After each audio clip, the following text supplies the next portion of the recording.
பிஸ்மில்லா அல்ஹம்துலில்லாஹ் வஸ்ஸலாத்து வஸ்ஸலாமு அலா சய்யதினா முஹம்மதின் ஸல்லல்லாஹு அலைஹி வஸல்லம். தொழுகை நிறைவேறுவதற்குரிய நிபந்தனைகள் சில உள்ளன. நிபந்தனைகளில் பின்வருவன உள்ளடங்கும். தொழுகை ஏற்றுக்கொள்ளப்படுவதற்கு அதனை நிறைவேற்ற முன் சில நிபந்தனைகள் இருக்கின்றன. அதனை கவனிப்பது அவசியமாகும்.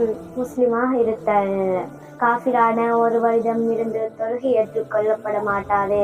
முழு செய்திருத்தல். முழுவின்றி தொழுகை ஏற்றுக்கொள்ளப்பட மாட்டாது. உடல், ஆடை, இடம் போன்றவைகள் நஜீஸை விட்டும் சுத்தமாக இருத்தல். தொழுகை நேரம் நுழைந்திருத்தல்.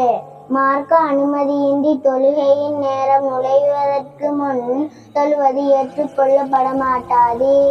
கிப்லாவை முன்னோக்கியிருத்தல், அதாவது சங்கியான இருக்கும் திசையை முன்னோக்கியிருத்தல். அவுரத்தை மறைத்திருத்தல். ஆணின் அவுரத் மறைக்க வேண்டிய பகுதி தொப்புளுக்கு முழங்காலுக்கு இடைப்பட்ட பகுதியாகும். பெண்ணின் அவுரத் முகத்தையும் அவளது இரு மணிக்கட்டுகளையும் தவிர உடலின் அனைத்து பகுதிகளுமாகும்.